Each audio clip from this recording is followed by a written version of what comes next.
Hello and welcome to this Times Higher Education Executive Forum in partnership with Coursera. We'll be exploring competition, collaboration, and the future of teaching and learning across Europe. My name is Phil Beatty. I'm the Chief Knowledge Officer at Times Higher Education, or THE, as we're often known. We have a very packed schedule today, and I have an excellent expert panel of speakers with me this morning to start off the proceedings, and we're going to be exploring how to be competitive domestically and internationally. Is collaboration the secret ingredient? I certainly think we've entered an era where collaboration is equally, if not more so important than competition. Competition can be healthy and drive success, but collaboration is absolutely the order of the day when we've seen how the sector has responded so fantastically to the global pandemic through sharing, through coming together, through adversity. So collaboration feels to me the secret ingredient, but we'll hear from our panelists to see what they think. We only have 45 minutes to explore some really meaty issues, and I want to take your questions as well. So please do submit any questions you have in the Q&A box. I'll certainly make sure I view those and we can ask the panelists your questions. So please do submit through the Q&A function. But given our time, I want to get straight into introducing the panel and to hear from them. So we have with us today, we have Bhavin Bagalia. He is the EMEA Partnerships Director at Coursera. Bhavin joined the Coursera for Campus team in 2020, and he's responsible for developing further and higher education and business school relationships across EMEA. Prior to joining Coursera, he spent 3 years as the education industry lead at Microsoft for higher and further educations, and 9 years at Gartner, working with UK universities. We have Viorel Bostan, the rector of the Technical University of Moldova. Welcome to you. I think we're being joined by Mark Omerod, the provost and deputy vice chancellor at Kiel University.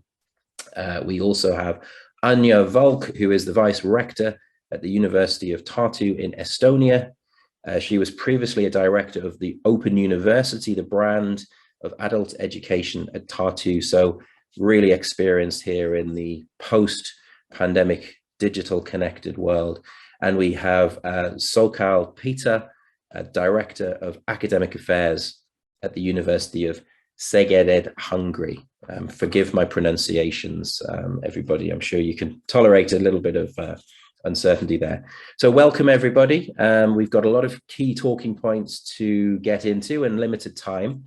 So first of all, I'd just like to get a general sense from you all really of the ways in which our forced mass move into digital, remote learning, online teaching, and of course, remote collaborations in terms of research partnerships as well. What we've learned in terms of the positives we can take out of that, the opportunities that's opened up for new ways to collaborate, new ways to connect with one another. I think we've all, experienced an incredibly challenging time, but the most important thing is that we have, I think, learned some vital lessons. We've advanced digitally so dramatically, so rapidly. It does feel like we can explore the positive aspects of change, the positive opportunities. So perhaps if I could go through the group, ask you to perhaps briefly just explain from your perspective specific examples where collaborative opportunities have opened, and then we can get into some of the conversation and challenges. But maybe if I could turn to you first, Bhavin. Obviously you're sitting as a partner to the sector, of course, from Coursera. Your raison d'etre really is those partnerships with universities. How have you seen things change from Coursera's perspective in terms of the rapid move to digital and remote learning? So I think the important thing to note is that a lot of these collaborations existed way before we've seen this movement to online and blended learning. I mean, just thinking about the universities in Europe, programs like the Erasmus program meant that lots of universities had interconnectivity between each other. So there was a lot of collaboration that was taking place. But last year, we all felt the sting of these rolling national lockdowns. And I think what it did is it accelerated the move to a new model of learning and all of the things that have come out of that. And in terms of the benefits that are derived from moving to this new type of learning model, I think one of the things that is accelerated very well is this move to a flipped classroom or a flipped learning model. Now, the flipped learning model, I won't kind of go into detail. I think everyone on the panel and most of the attendees will know what that is. But this sense that you could move to asynchronous learning. So people could be learning at various different times and yet still have the opportunity to collaborate, even collaborate with people who they wouldn't normally be able to sit in a classroom next to, means that not only are they working with a diverse group of perspectives, but they're also able to not feel as isolated at a time when people were feeling particularly isolated. Coursera also released a report very recently on women and skills. And having kind of dived through that a little bit myself, one of the good things that's come out of this is that we're starting to redress the balance on gender inequality across certain subjects. So from last year to this year, there's been an increase in women moving into STEM subjects by 7%. And that should level off as the years go on as well. Thank you very much indeed. I think that's an interesting point, that the flipped classroom, is that in itself a sense that universities can cherry pick and take material from other universities, so that actually it's inherently collaborative in the sense that you're taking materials from other institutions, so really opening up your curriculum to contributions from elsewhere. Maybe Annabelle, I could ask you to reflect on that and reflect on Staffordshire's response to the pandemic in terms of the opportunities you've been able to seize in terms of sharing and collaboration. Yeah, of course. And it's interesting because in the way that's just been outlined, some of these processes and modes of delivery were already in place. And I think what it has done is provoked an acceleration, obviously, of some of those modes of delivery. And it's, I think the other area which is important for us is that reflecting on the student experience as part of that. And I think, again, as Bhavin has said, around things like the flipped classroom and that connectedness between students in different places at different points. But I think it does mean you need to think carefully about that, because different groups of students clearly respond differently to different contexts. But in terms of the collaboration, I think it really has opened up additional possibilities, things like virtual placements, virtual field trips. At Staffordshire, we're very embedded in simmersion types of learning, where you do that co-creation with end users as well as industry. And again, it's just allowed us to explore some more possibilities around that and to try and understand how we push that forward through other kinds of collaboration internationally. So models, again, like COIL, so the Collaborative Online International Learning, and how to join up our curriculum and to push forward those kinds of shared priorities, I think, that we have across the sector internationally. Thank you very much. And perhaps I could turn now to you, Sokal, from your experience from Hungary. I absolutely agree what Annabelle just said. Priorities has been changed, and during the pandemic, COVID just boosted the procurement of the university, hardware related. We just could get hardware with ramped about before, and now we are full with computer rooms and hardware resources, and also software, and also the content capacity of the university were boosted during the last year. For instance, we could cooperate with Coursera. It started last year during the pandemic, and during this experience, nowadays Coursera, we can say, is the 6th virtual faculty of the university. We'd like to hear more about how you bring Coursera in. Perhaps we can reflect on that a little more in a moment or two. But let's hear from you, Anya, as well, from the Estonian perspective. Yes, thank you. I just wanted to, the flipped classroom is something that I was, that was probably one of my most positive reactions when I was reading the feedback report from our teachers. So what did they do, or how they did experience the COVID period? And there were, of course, several negative experiences also, but I think this kind of pedagogical kind of new ways of doing things, and also discussing about things that we in our usual life don't discuss so often, and how we grade and the new ways of grading that was the most difficult topic during the pandemic. But I just wanted to say that I think the last let's say 1.5 years, I think for many European universities, it's not just the effect of pandemic, but it also at the same time we started with the European University Alliances.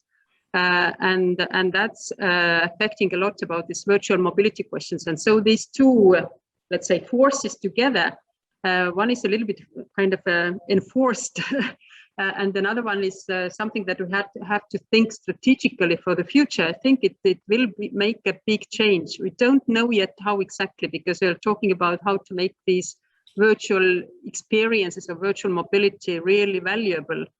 But yeah, I think these pedagogical innovations in the new situation is really welcome, and flipped classroom is one of these, and using others materials. Also, our university is discussing and negotiating with Coursera.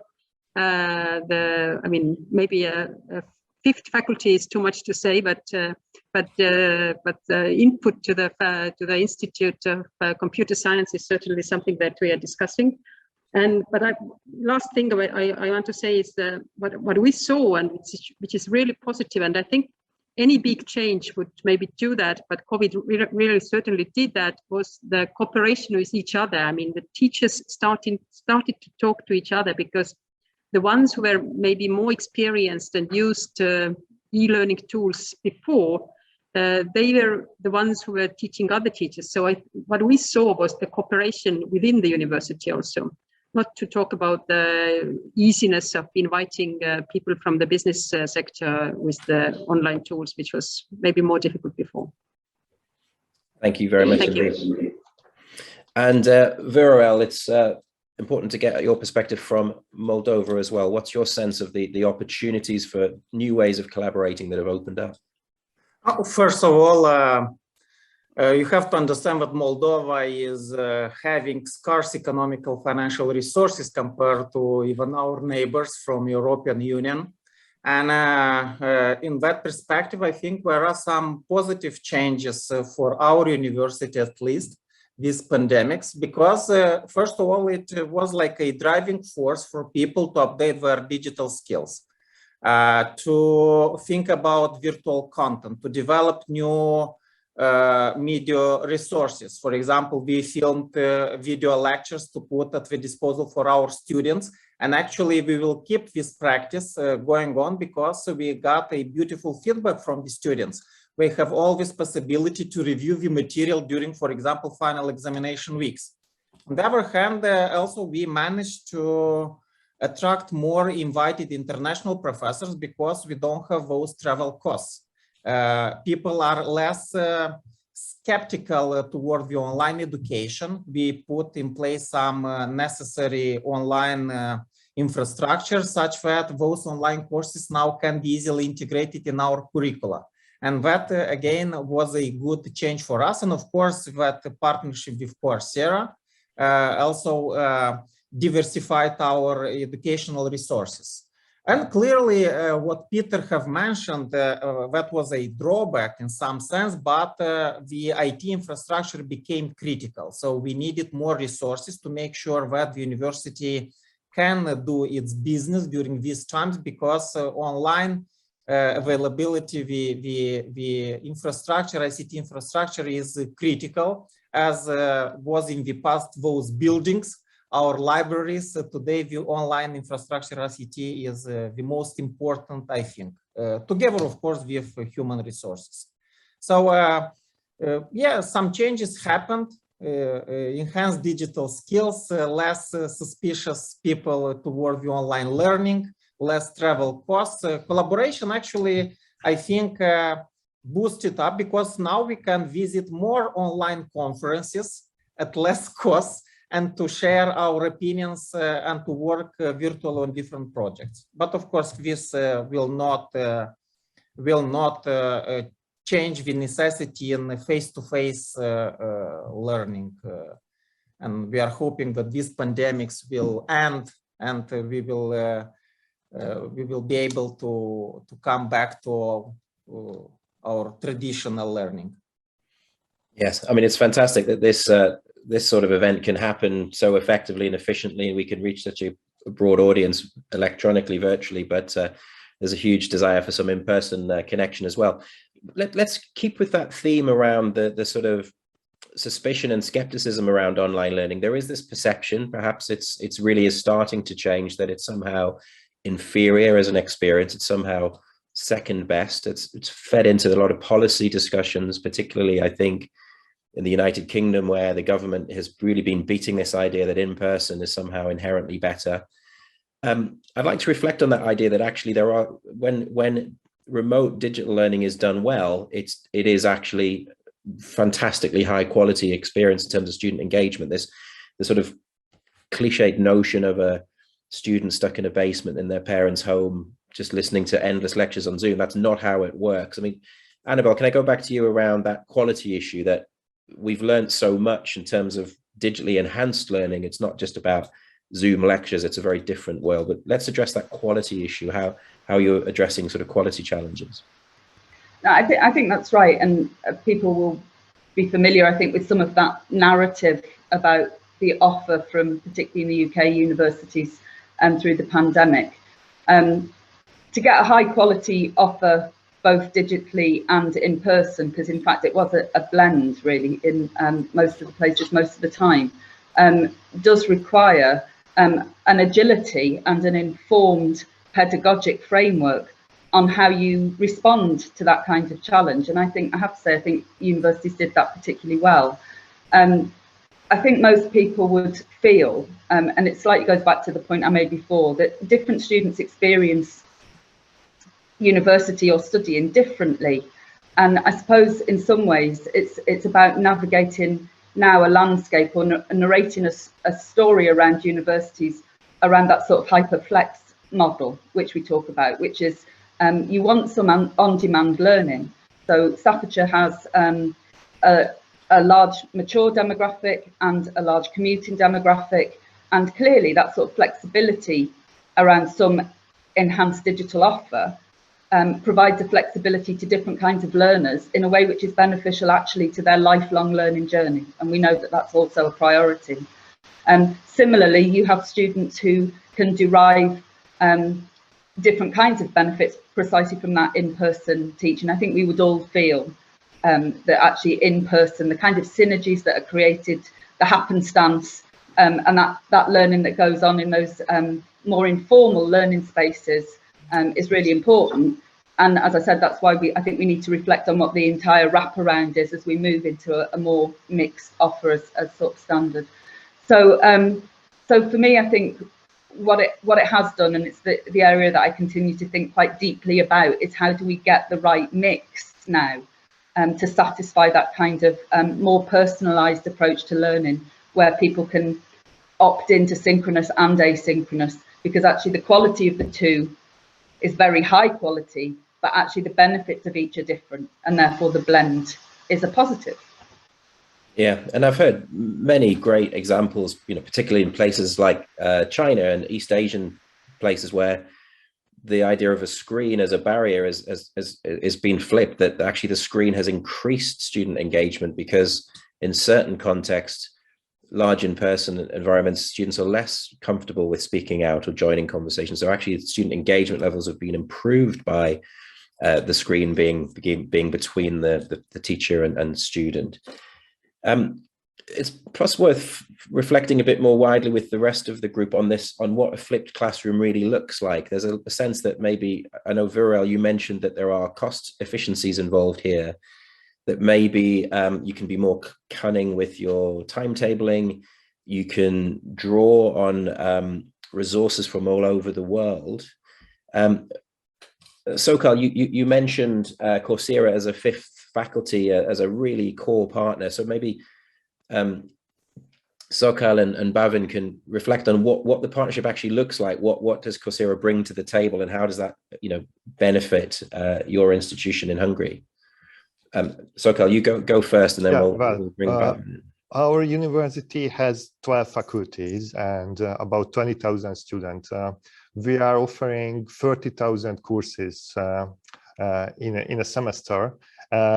but most of these courses were definitely not online courses. They're just regular courses.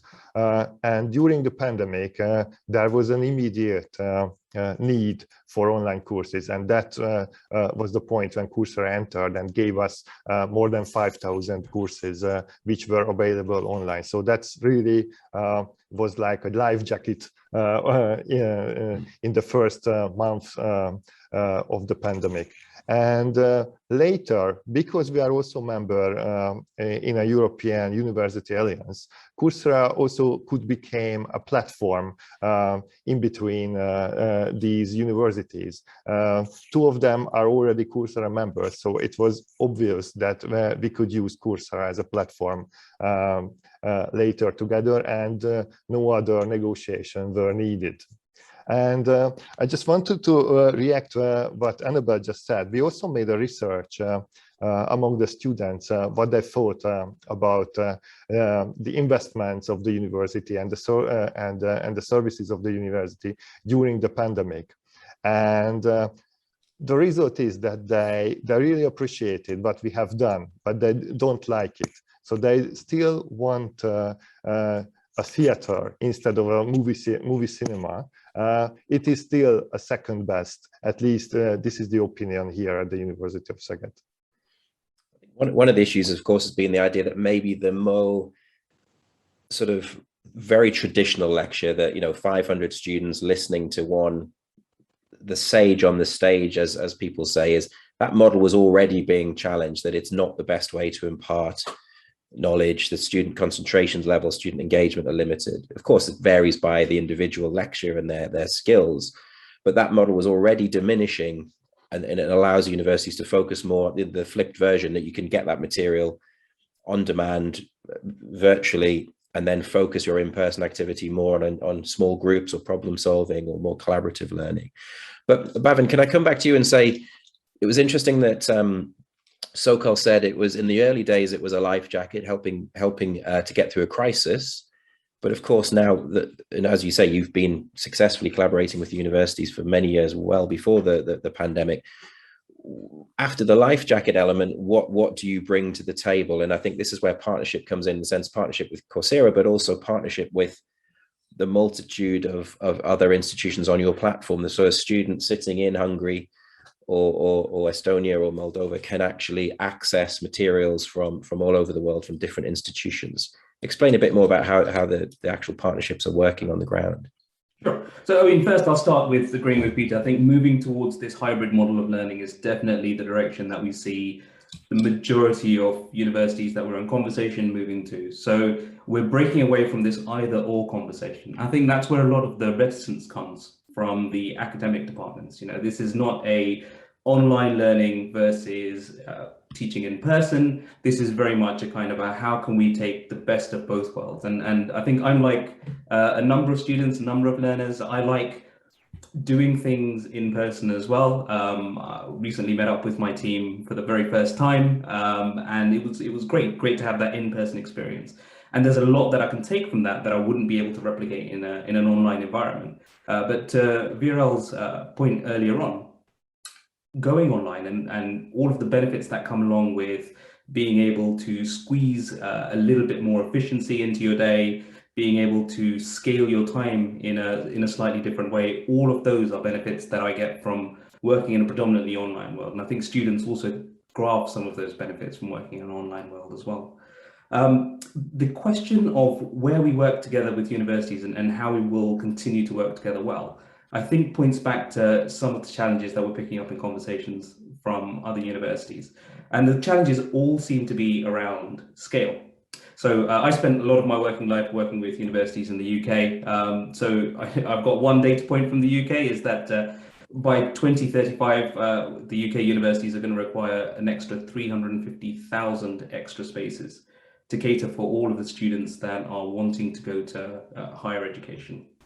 So that brings in this challenge of scale, and lecture theatres will only get so big, but there continues to be this need to evolve, and that's part of the challenge that Coursera can help to solve. A lot of content, if we're talking about a blended approach to learning, can be driven by the online learning and the platform that Coursera provides, with the real in-depth, context-rich learning still being held on to by the academic teachers, because effectively these guys are still experts in their field and they can deliver phenomenal in-person teaching experience. And Coursera just takes some of that load away, which allows them to focus in a lot more on all of those parts of teaching that they're just amazing at. Thank you. Arne, Virel and Anya, do you want to come back in on these issues? Yeah, I would want to come in shortly. I mean, it's the blended learning, of course, is nothing new. I think at least in our university, we have been developing it for the last 20 years, and then that's the platform we were starting 1.5 years ago. It wasn't. I mean, I think for most of the universities, nothing new. It's just a question of scale.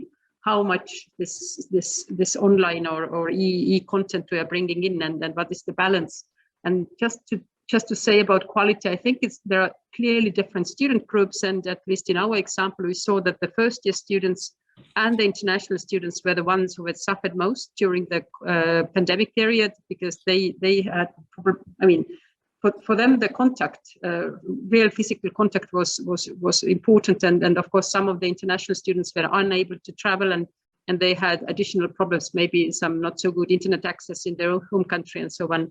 So I think we'll clearly have to see, and of course, some of the groups were very happy about that. The working master students in the social sciences, they were totally happy, and they're demanding that why we can't continue in this way. So I think, and as a university, we were clearly thinking that we should concentrate on the groups what we are the best at, because I think this international big course providers can do very well their job, and research universities can do something well that the big companies can't do.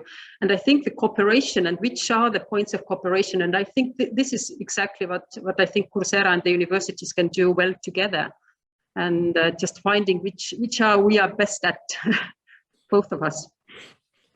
And is there a sense that this enables more specialization, that you can really hone in your resources and your strategic focus on your own strengths, but then you can sort of outsource and bring in, you know, the complementary aspects and areas that, and this has facilitated that.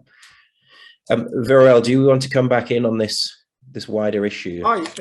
Yeah, I would like to mention one more thing that changed a little bit the perspectives in our university. So Moldova has quite a big diaspora. So people who left Moldova to work, for example, in the European Union, we are legally there, and some of them would like to, for example, change their specialization or go to higher education institutions in both countries, but we have some language barriers because this is not their native language. For example, in France, in UK, in Germany, and we'd rather follow higher education courses in for example, our university at home, in Romanian language. It will be much easier for them to receive that knowledge and to get those skills.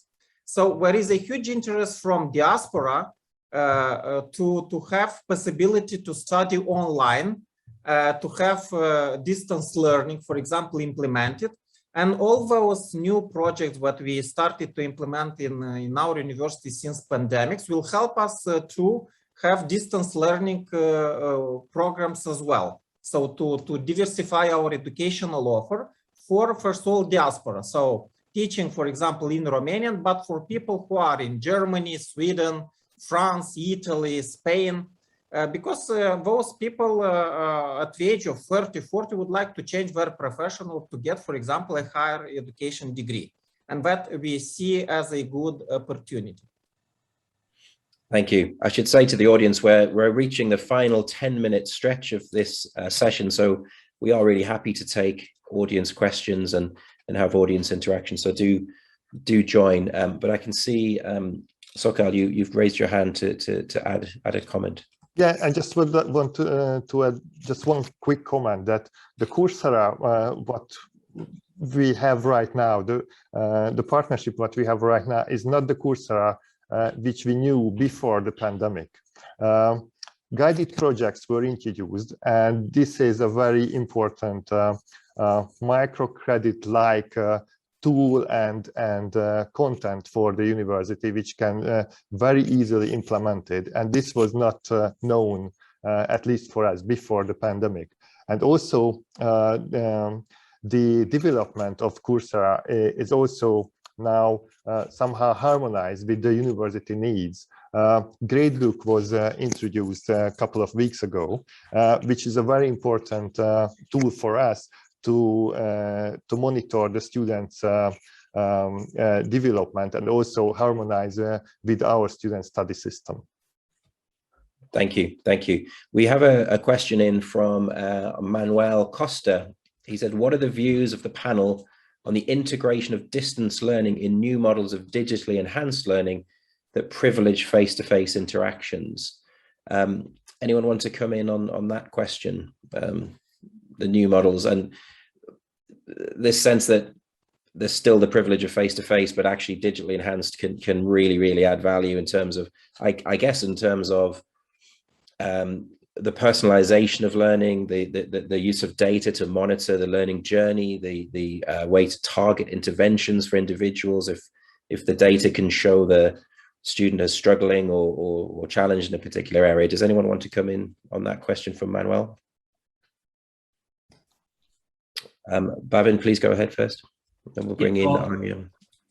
So I'll probably share something anecdotally. So my background is computer scientist by degree, and my own personal learning style is heavily kinesthetic. I find it very difficult in a traditional classroom environment to stare at the front of a classroom to a professor who's talking for about 40-45 minutes. My mind tends to go on flights of fancy.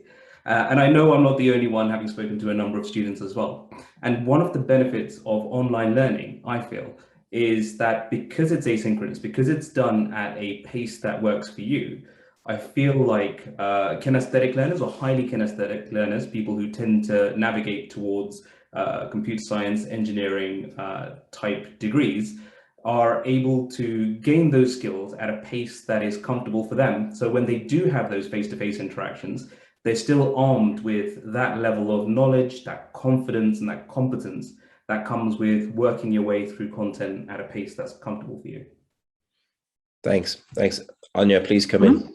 Yeah, just a small example where our teachers experienced that the online tools have been, more efficient compared to the face-to-face teaching in the ordinary situation. So if you have big enough group, it's much easier to share the group into small subgroups and to make them to talk to each other efficiently and then come back. And so you can, you can force people to go to groups and you can force them to come back in an exact time, and then it's much easier sort of logistically to do that. So some teachers were very happy about this opportunity. Absolutely.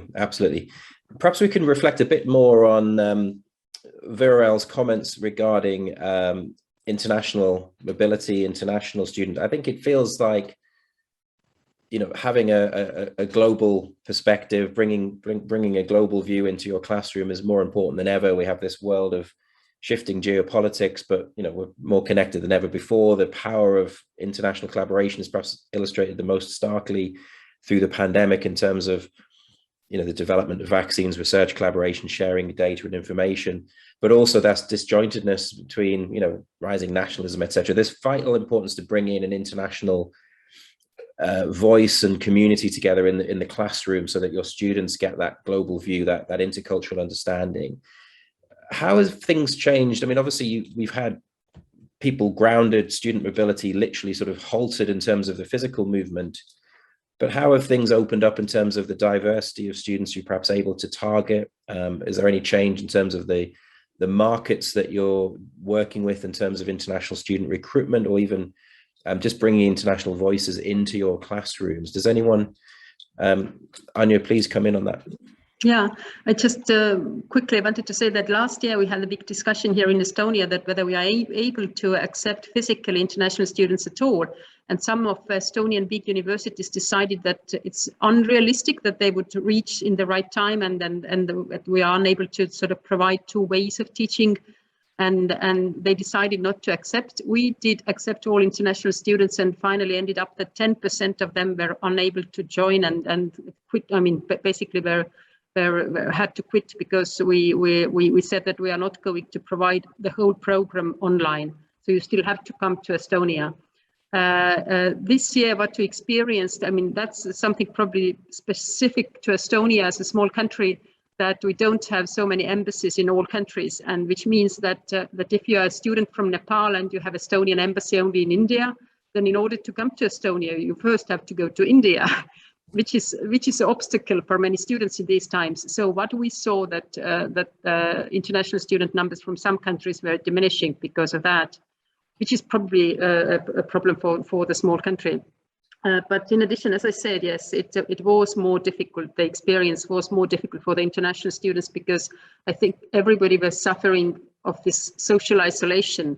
For the international student who is sitting in the dormitory and having no sort of, there is no opportunity to make big parties or I mean to talk to each other, to go back to the family, and not to travel. So it was difficult for them. Sure. But regarding, just as last noted, regarding the short-term mobility, what was really, I mean, the numbers were down last year, but we saw this autumn, the applications for going out and coming in were, I mean, bigger than ever before, because many students probably have waited and there is the last chance during the studies to do that. So we had more applications than ever before. Thank you. Thank you. Annabelle, please come in. And I was just going to say, it's sort of, I feel that I should take responsibility for saying that obviously for UK universities, positioning ourselves around intercultural learning and understanding, retaining our strong networks with colleagues in EU countries, as well as sort of expanding out what our markets are, it remains very, very key. Again, just given the context of having left the European Union, obviously it does generate different kinds of conversations around mobility. We're embracing the Turing scheme, obviously, but you know, again, it'll be interesting to see, I think, how the international market lands for UK universities this year. It's looking fairly positive so far, I have to say, so that some of the challenges from during the pandemic may have eased. But I think for UK students, that intercultural understanding, the horizon opening and widening of having those different perspectives in the classroom and in research projects, that strong collaboration remains very important. So, and do you think from Staffage's point of view that you'll be able to reach new and different communities who may never turn up physically, but there'll be some longer term remote offers on the table? Is that something that you'd look at strategically? Yes, we are. So that, I mean, one of the obvious things I suppose to say is that in terms of new course provision, particularly in postgraduate taught, in those kinds of more kind of distance learning type modes, we've certainly done a lot of work there in sort of bringing forward new kinds of opportunities. I think there's other areas around sort of finance and potential bursaries from students coming from different locations. Afghanistan would be one, and how you can therefore encourage those kinds of engagements through a variety of different routes, I suppose. But yeah, certainly strategically in terms of the portfolio offer, that would be that is something that we have started to move on and will continue to develop over the next 12 months. Thank you. Does anyone else want to come in on that particular point around broadening the exposure to wider international communities? Happy to move on. So we've got just to say to the audience, actually, there's slightly longer than I realized. We've got about 7 minutes left. I was working to a slightly different time scale. I've had a message through, so we've got about 7 minutes. So please do keep bringing your questions in. But perhaps to begin to wrap up, I just wanted to perhaps talk about how permanent some of these shifts are. There is it was happening before the pandemic. The pandemic has accelerated things dramatically. I think people are starting to see real value in a blended approach, that you bring the best of online, best of in person, but you can combine that now with the best of digital. Sokal, you did mention this idea that there are still a strong perception that students want to be back in person. They think that is the superior aspect. How much do you think the sort of blended learning will be embedded as a permanent fixture longer term, and how do universities maintain that momentum? We don't just want to simply say, let's just immediately revert back to the old days. Let's embrace the positives we've learned through this very challenging period. What's your sense of how permanent we can make this, and how do you integrate the best of blended, the best of digital into the longer term future for your institution? Well, the momentum is definitely here for the digital transformation. However, now, in my perspective, maybe the biggest obstacle is the administrative environment and the legal environment, because that couldn't really follow that fast changes. The teachers were able to produce digital materials. The IT were able to give us services, which is available globally. The students are ready to accept it, but the university is still a public university. We need to adjust ourselves to the legal environment, and we need to also organize the immatriculation from the other side of the globe for a digital student. And that's now the challenge, to develop the legal environment and also the administrative environment of the university. And VRL, your sense of momentum and how permanent the shift may be, what's your view? Oh, definitely, it's permanent. Now, what should happen, since the university already transformed themselves digitally, now it's time for the governments to transform themselves digitally. And when will happen, clearly will be less regulations from the government, from our education councils or ministers, and then clearly those transformations will be much easier to be done.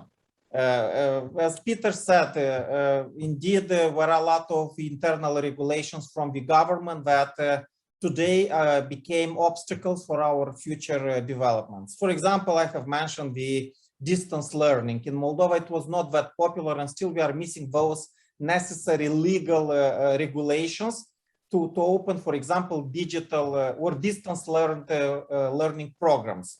And then there are some other legal issues as well. So, but those transformations that happened in our university definitely will be here, because we're just very good and very appropriate for us. It was just a boost for us to change. So that's good.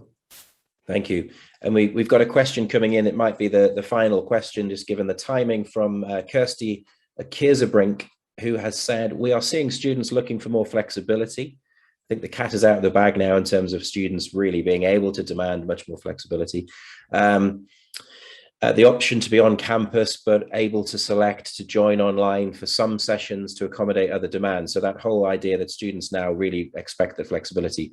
Should this approach be encouraged going forward? What would be the benefits and challenges of this? Are we now in this world where we simply can't go back to telling students when and where to turn up? They demand and require full flexibility. Any sense there on, is this the cat's out of the bag, we have to do that, and what are the challenges and benefits of being able to do that?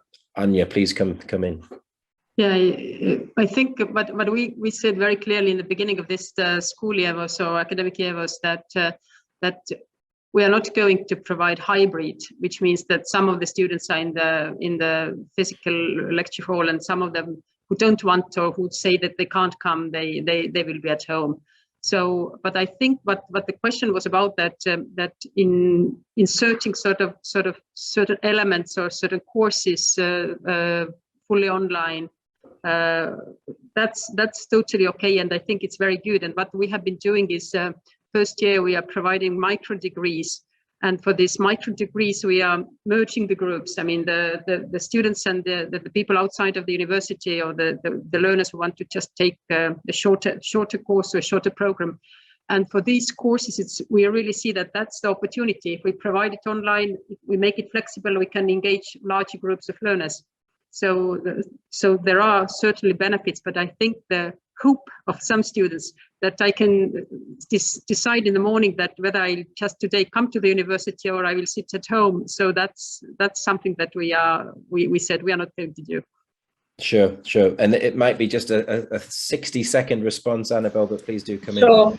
I just think it's important. It's partly what I said before about getting the balance right, because there's an awful lot of social capital built from the networks of being on campus and that kind of interaction. And it's that whole wraparound of the student experience at university. So when we're constructing the blended or whatever it looks like in the future, we just have to make sure we don't lose sight of that. Sure. Well, unfortunately, it was an incredibly quick session, but packed full of some fantastic insights, some fantastic thoughts, and some fantastic examples of really positive change. So I just want to thank you all so much for your contributions, for being so lively, for starting this forum in such an engaging and lively way. Thank you so much. We are out of time. We'll end this session, of course, but we have more sessions to come, and we'll see you in the next sessions on the agenda. Thank you very much indeed for your time, and goodbye.